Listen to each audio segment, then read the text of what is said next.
नमस्कार, होमबिल टीवी भारत में स्वागत है। अयोध्या के श्री राम जन्मभूमि तीर्थ क्षेत्र ट्रस्ट में चढ़ावा चोरी विवाद के बाद प्रशासनिक बदलाव की प्रक्रिया तेज हो गई है। ट्रस्ट के नए सीईओ की नियुक्ति के लिए देश भर में आवेदन मांगे गए हैं। इसी क्रम में पूर्व आईपीएस अधिकारी अमिताभ ठाकुर ने भी सीईओ पद के लिए आवेदन किया है और ट्रस्ट के महासचिव चंपत राय समेत कई प्रमुख पदाधिकारियों के इस्तीफों के बाद नई नियुक्तियों की प्रक्रिया पर सभी की नज़र टिकी है और माना जा रहा है कि ट्रस्ट जल्द ही नए सीईओ के नाम पर फैसला ले सकता है। इस बीच मंदिर प्रशासन में पारदर्शिता और जवाबदेही और नए टीम के गठन को लेकर संत समाज और श्रद्धालुओं की भी विशेष दिलचस्पी बनी हुई है। स्वयं को प्रथम दृष्टया राम जन्मभूमि ट्रस्ट द्वारा विज्ञापित चीफ एग्जीक्यूटिव ऑफिसर के पद के लिए बताई गई अर्हताओं के अनुरूप पाते हुए मैंने आज सीईओ पद के लिए आवेदन प्रस्तुत किया है। लखनऊ में उत्तर प्रदेश सरकार के मंत्री दनीश आजाद अंसारी ने वक्त संशोधन अधिनियम को लेकर समाजवादी पार्टी पर निशाना साधा। उन्होंने कहा है कि केंद्र सरकार वक्त संपत्तियों पर अवैध कब्जे और उनके कथित दुरुपयोग को रोकने के उद्देश्य से यह कानून लेकर आई है। और दनीश अंसारी ने आरोप लगाया कि कुछ लोग वक्त की संपत्तियों की अवैध बिक्री में शामिल है और इसी के ध्यान में रखते हुए संशोधन किया गया। और उन्होंने दावा किया है कि जांच के दौरान कई चौंकाने वाले तथ्य सामने आए और मंत्री ने आरोप लगाया कि समाजवादी पार्टी ने वक्त संशोधन अधिनियम का सबसे अधिक विरोध किया और यह कानून गरीब मुसलमानों के हित में है।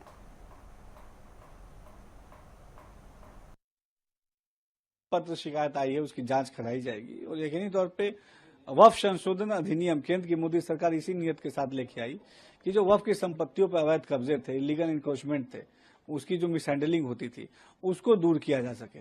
एक आम मुसलमानों की तरफ से लगातार ऐसी शिकायत आ रही थी कि वक्फ की संपत्ति जिसका इस्तेमाल मुसलमानों के बेटरमेंट के लिए होना चाहिए, उनके अपलिफ्टमेंट के लिए होना चाहिए, उनके ग्रोथ के लिए होना चाहिए, उन चीजों के लिए नहीं हो रहा है, बल्कि कुछ लोग ऐसे हैं, कुछ ऐसे वक्फ माफिया हैं जो वक्फ की संपत्तियों को अवैध रूप से बेच रहे हैं, उसके ऊपर अवैध रूप से काबिज हो रहे हैं। तो इन तमाम शिकायतों को देखते हुए केंद्र की मोदी सरकार वक्फ संशोधन अधिनियम लेके आई, जिसका आम मुसलमानों ने उसका स्वागत भी किया। और एक जब आंकड़े देखे गए तो ये बड़े चौंकाने वाले कुछ आंकड़े सामने आए कि वक्फ की संपत्तियों पे हमने देखा कि सबसे ज्यादा अवैध कब्जों की शिकायत कब आई, तो हमने देखा कि 2012 से लेकर 17 तक सबसे ज्यादा शिकायत आई वक्फ की संपत्तियों के ऊपर अवैध कब्जा होने की। और भी चौंकाने वाली बात तब सामने आई जब वो शिकायत को और ड्रिल किया गया तो ये देखा गया कि वक्फ की संपत्तियों पे अवैध कब्जे करने की शिकायत किनके ऊपर आई, वो समाजवादी पार्टी के नेताओं के ऊपर आई। समाजवादी पार्टी के नेताओं ने सपा शासन में, समाजवादी पार्टी के शासन में खुली उनको छूट दी गई थी कि आप जो वक्फ की संपत्ति जिससे गरीब मुसलमानों का भला होना चाहिए, उस वक्फ की संपत्ति पे तुम जाके अवैध रूप से काबिज हो जाओ ताकि गरीब मुसलमानों का भला ना हो पाए। ये बहुत गंभीर बात है। इन्हीं तमाम बिंदुओं को लेकर वक्फ संशोधन अधिनियम केंद्र की सरकार लेके आई। तभी वक्फ संशोधन अधिनियम का सबसे ज्यादा विरोध समाजवादी पार्टी के कुछ नेताओं ने किया, क्योंकि उन्हें लगा कि इस संशोधन आने के बाद जो अवैध कब्जे उन्होंने बना के रखे हैं वक्फ की संपत्तियों पे, जो मुसलमानों के डेवलपमेंट में वो बाधा बन के खड़े हुए हैं, वो अवैध कब्जे अब हट जाएंगे। इसीलिए उन्होंने वक्फ संशोधन अधिनियम का विरोध किया। एक तरफ आम मुसलमान उसने वक्फ संशोधन अधिनियम का स्वागत किया, दूसरी तरफ समाजवादी पार्टी के नेताओं ने इसका विरोध किया। ये साफ दर्शाता है कि समाजवादी पार्टी के नेता, समाजवादी पार्टी ये नहीं चाहती कि वक्फ के माध्यम से गरीब मुसलमानों का भला हो। वक्फ दिल्ली में सीपीआई के महासचिव डी राजा ने जम्मू कश्मीर को पूर्ण राज्य का दर्जा बहाल किए जाने की मांग दोहराई। उन्होंने कहा है कि जम्मू कश्मीर के मुख्यमंत्री उमर अब्दुल्ला है, लेकिन राज्य का दर्जा समाप्त किए जाने का वहां व्यापक विरोध हो रहा है। और डी राजा ने दावा किया है कि इस मुद्दे पर कई राजनीतिक दल समर्थन दे रहे हैं और उन्होंने कहा है कि 28 जुलाई से शुरू होने वाले संसद के मानसून सत्र में इस मुद्दे को जोरदार तरीके से उठाया जाएगा। साथ ही उन्होंने कहा है कि संसद में अनुच्छेद 370 हटाए जाने के फैसले और राज्य का दर्जा बहाल करने की मांग पर भी चर्चा की जाएगी। I do not know the exact issue and who has made such a statement, who has given the clarification. I do not know. Let us see. Yes, Mr. Omar Abdullah is the Chief Minister now, but that state has no statehood.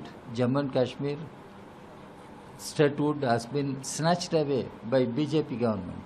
There is a huge protest. Jammu and Kashmir should have statehood. Statehood for Jammu and Kashmir must be restored, and all political parties, we are extending our support. Mr. Farooq Abdullah has written to all political parties, including our party, on 20th July when Parliament opens for monsoon session. There will be protest, I understand, and we all will extend our support for the restoration of statehood for Jammu and Kashmir. And Mr. Omar Abdullah, being the Chief Minister, he has been expressing his anger, frustration, and through satirical interpretations and other things. But the real issue, what we should address, why Article 370 was abrogated, why the statehood was snatched away, why Jammu and Kashmir was split into several union territories. Now, Mr. Modi promised them statehood would be restored. Mr. Amit Shah has promised state would be restored. When that state would be restored? This is what they are asking. Lucknow में एक देश एक चुनाव पर संयुक्त संसदीय समिति की बैठक को लेकर उत्तर प्रदेश सरकार के मंत्री सूर्य प्रताप शाही ने इसे बेहद महत्वपूर्ण बताया। उन्होंने कहा कि आज़ादी के बाद 1952 से 1967 तक देश में लोकसभा और विधानसभा के चुनाव एक साथ होते थे, जिससे समय और संसाधनों की बचत होती थी।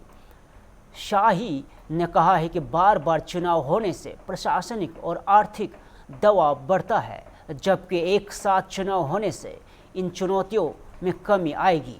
और उन्होंने कहा है कि इन्हीं पहलुओं को ध्यान में रखते हुए देश में वन नेशन वन इलेक्शन की व्यवस्था लागू करना उचित होगा। देखिए, यह एक बहुत महत्वपूर्ण बैठक यहाँ पर joint parliamentary committee one nation one election के लिए जो अमेंडमेंट बिल आया है उसके संदर्भ में चर्चा के लिए यहाँ पर आई है। उन लोगों का हम स्वागत करते हैं। यह एक बहुत महत्वपूर्ण विषय है और हमारे देश में आज़ादी के बाद 1952 से लेकर के 1967 तक देश के सभी पार्लियामेंट्री चुनाव और विधानसभाओं के चुनाव एक साथ हुए थे और उनके साथ एक साथ चुनाव होने के नाते समय की बहुत बड़ी बचत हुई और आर्थिक रूप से भी जो आज भारी दबाव पड़ रहा है बार बार के चुनाव से, उससे उस समय राहत थी। कुछ राजनीतिक अस्थिरता के कारण ये परिस्थितियां पैदा हो गई कि अब वर्ष भर देश के किसी न किसी कोने में चुनाव होते हैं और वह चुनाव का वातावरण विकास के कार्यों को प्रभावित करता है। राजकोष के ऊपर भारी दबाव बनता है। बड़े पैमाने पर लाखों लोगों को उनके चुनाव की ड्यूटी में जाने पड़ते हैं, जिससे उनका मूल कार्य जो है उनका वो पिछड़ जाता है। यह सब देखते हुए यह उचित है कि हमारे देश के भीतर यह जो वन नेशन वन इलेक्शन का लोकसभा का चुनाव और विधानसभा के चुनाव भी साथ साथ हों और यथासंभव उसकी ये व्यवस्था बनाई जाए जिससे कि नगरीय चुनाव और पंचायती चुनाव भी वो दोनों एक साथ कंबाइंड हो जाते हैं और 100-125 दिनों के भीतर मियाद के भीतर उसको करा दिया जाता है, तो देश की विकास की गति तेजी से बढ़ेगी और आर्थिक गति भी उससे बढ़ सकती है। तो मैं ये उचित समझता हूँ कि वन नेशन वन इलेक्शन के बारे में हम लोगों ने अपने स्पष्ट मत रखे हैं कि उसको प्रभावी किया जाना चाहिए। दिल्ली में केंद्रीय वस्त्र मंत्री गिरिराज सिंह ने भारत टेक्स 2026 को वैश्विक स्तर का प्रमुख आयोजन बताया। उन्होंने कहा कि प्रधानमंत्री नरेंद्र मोदी के भारत टेक्स 2026 का उद्घाटन किया और आज यह आयोजन दुनिया के 130 से अधिक देशों के खरीदारों को आकर्षित कर रहा है। और गिरिराज सिंह ने कहा है कि प्रधानमंत्री मोदी विभिन्न देशों के साथ मुक्त व्यापार समझौते FTA कर रहे हैं, जिससे भारतीय निर्यातकों को नए अवसर मिल रहे हैं। और उन्होंने बताया कि निर्यातकों के वर्ष 2024 से 26 के दौरान कारोबार को बेहतर बताया और इस बार अच्छे परिणाम की उम्मीद जताई है। और केंद्रीय मंत्री ने कहा कि इस एक्सपो में 90% भागीदारी MSME क्षेत्र की है और जो भारतीय वस्त्र उद्योग की मजबूती को दर्शाती है। आपने देखा होगा 2024 में माननीय प्रधानमंत्री जी ने भारत टैक्स का उद्घाटन किया, शुरुआत की। 25 को भी उन्होंने शुभारंभ किया। तो दुनिया में एक बड़ा टेक्सटाइल इवेंट्स बन गया भारत टैक्स। ये बायर दुनिया के 130 देशों से ऊपर बायर आए। अभी मोदी जी ने 56 देशों से FTA हो रहा है, कुछ से हो गया है, कुछ से बाकी है। तो दुनिया के साथ हम compete करने के लिए ये बताता है कि आज 60,000 से ऊपर एग्जीबिटर आए, बायर आए, जो इसको विजिट कर रहे हैं उनकी संख्या है। मैं पूछ रहा था एक्सपोर्टर से कि पिछले साल 24 से 25 कैसा रहा, कहा बहुत अच्छा, और इस साल मैं उम्मीद करता हूं कि बहुत अच्छा रहेगा। भारत 550 डिस्ट्रिक्ट से अभी तक एक्सपोर्ट करने वाले लोगों की सूची है। 550 डिस्ट्रिक्ट जो देश के अधिकांश राज्यों के अधिकांश जिलों से है। ये मेरे लिए सबसे बड़ी बात है। और 56 देशों से FTA, और दूसरा मोदी जी ने अलग 40 देशों को चिन्हित करके हम उस पे काम किए, जिसके कारण इतने हंगामा के बाद भी हमारा बहुत अच्छा रहा, गिरा नहीं, बहुत कम 1-2 बिलियन से गिरा। ये हमारी खासियत रहा। और सबसे बड़ी खासियत है इस एक्सपो में, इस इवेंट में, टेक्सटाइल इवेंट्स में। पटना में बांकीपुर विधानसभा उपचुनाव को लेकर बीजेपी के राष्ट्रीय अध्यक्ष नितिन नवीन ने पार्टी प्रत्याशी के समर्थन में विश्वास जताया। उन्होंने कहा कि क्षेत्र में पूर्व विधायक और जनप्रतिनिधि होने के नाते अपने क्षेत्र की जनता के साथ खड़ा होना उनका दायित्व है। और नितिन नवीन ने कहा कि भारतीय जनता पार्टी ने एक मंडल अध्यक्ष को बांकीपुर की जनता की सेवा का अवसर दिया है और उन्होंने उम्मीद जताई है कि पार्टी कार्यकर्ता को जनता का आशीर्वाद मिलेगा और वहां क्षेत्र के विकास एवं जनसेवा के लिए पूरी निष्ठा से काम करेगा। एक दिवसीय बांकीपुर विधानसभा का उपचुनाव का प्रवास था और मेरा क्षेत्र रहा है, तो क्षेत्र की जनता की अपेक्षा थी कि नितिन नवीन उनके सामने नजर आए। तो एक कार्यकर्ता के रूप में क्षेत्र के विधायक और प्रतिनिधि होने के नाते मेरी जवाबदेही थी कि मैं अपने लोगों के बीच में निश्चित रूप से आकर उनके साथ खड़ा हूं। ये बड़ी खुशी है कि भारतीय जनता पार्टी का नेतृत्व में एक मंडल अध्यक्ष जैसे कार्यकर्ता को मौका दिया है बांकीपुर के जनता के सेवा के लिए।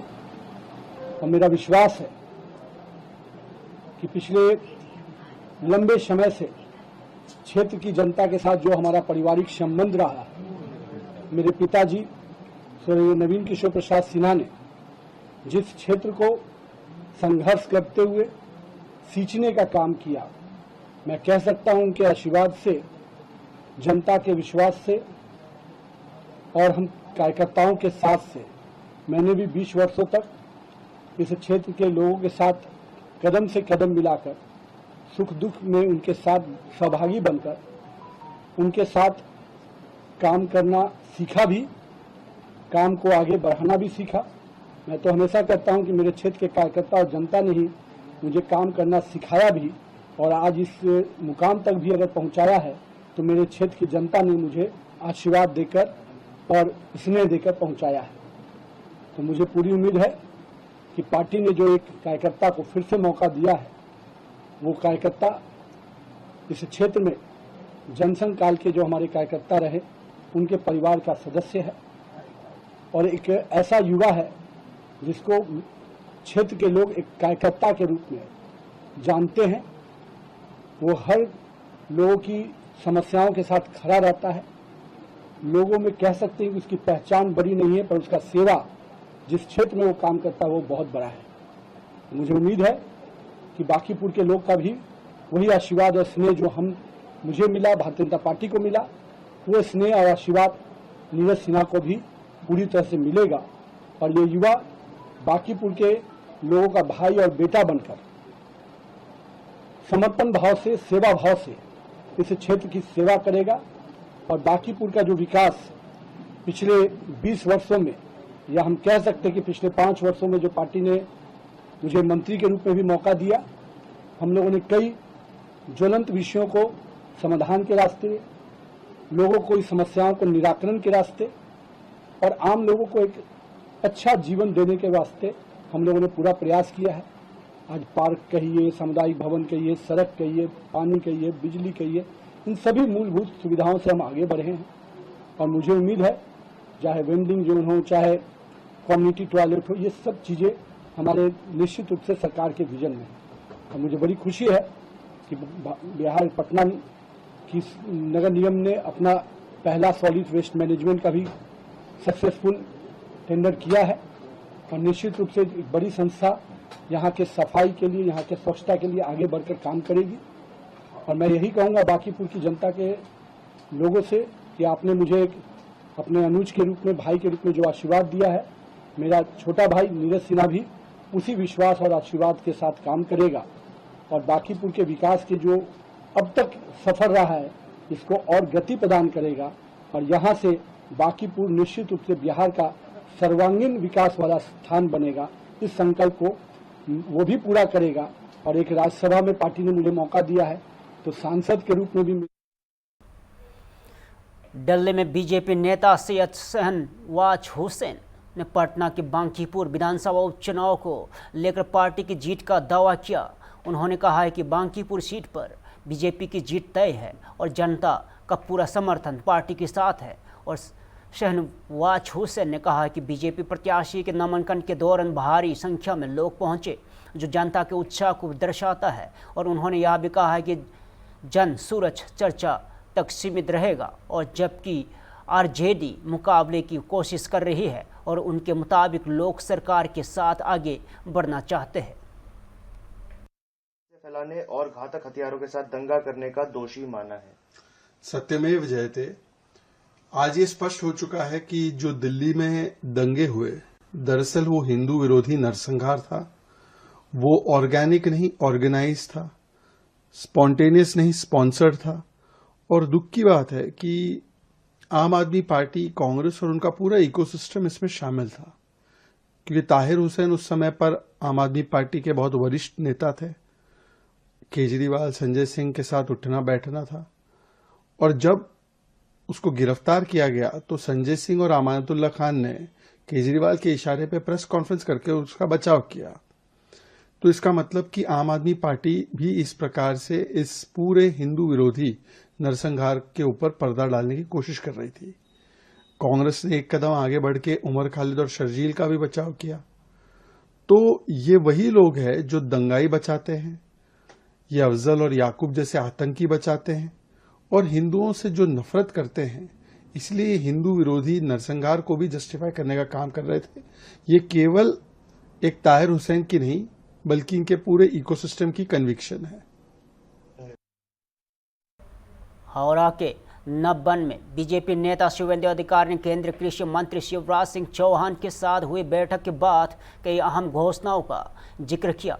उन्होंने दावा किया कि प्रधानमंत्री आवास योजना के तहत 1 लाख घरों को मंजूरी दी गई है और लाभार्थियों की सूची में सत्यापन की समय सीमा 20 जुलाई से बढ़ाकर 15 अगस्त तक कर दी गई है। उन्होंने यह भी कहा है कि पश्चिम बंगाल में फसलों और उपजाऊ भूमि की जांच के लिए 4 नए प्रशिक्षण केंद्र और प्रयोगशालाओं की मंजूरी मिली है और शुभेंदु अधिकारी के अनुसार किसानों को प्रधानमंत्री किसान सम्मान निधि के अतिरिक्त सहायता देने, पंजाब से आलू के बीज और आंध्र प्रदेश से जूट के बीज उपलब्ध कराने तथा 125 दिनों के रोजगार के लिए वैध जॉब कार्डों की पहचान करने के निर्देश दिए गए हैं। ঘোষজির হাতে আবাস যোজনার ভেরিফিকেশন বা তালিকা সম্পূর্ণ হওয়ার আগেই 1 লক্ষ বাড়ির অনুমোদন আমাদের হাতে তুলে দিয়েছেন।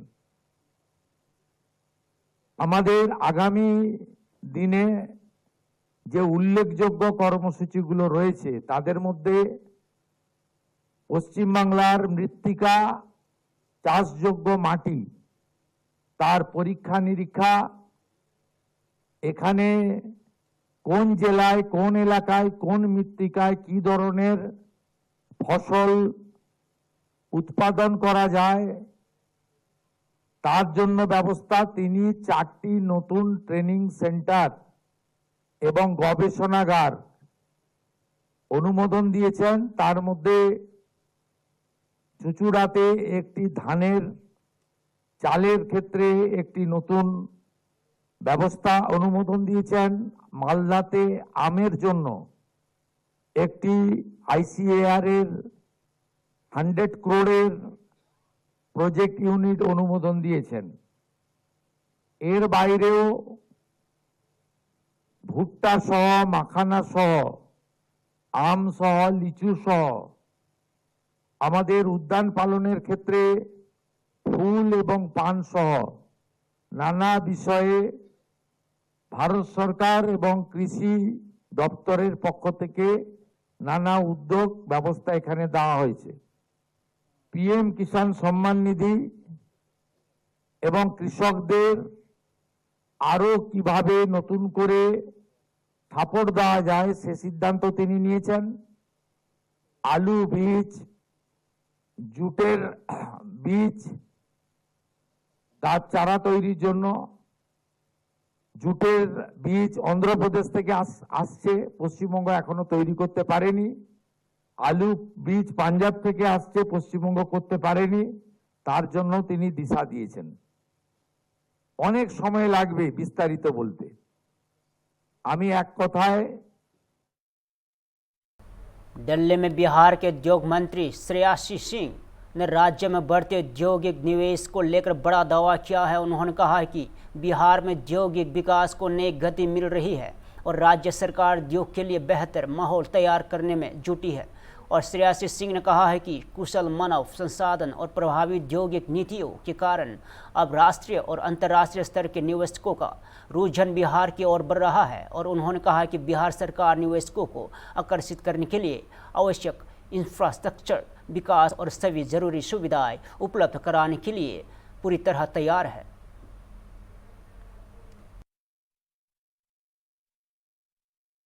फिलहाल के लिए इतना ही। ताज़ा खबर देखते रहिए हम टीवी भारत।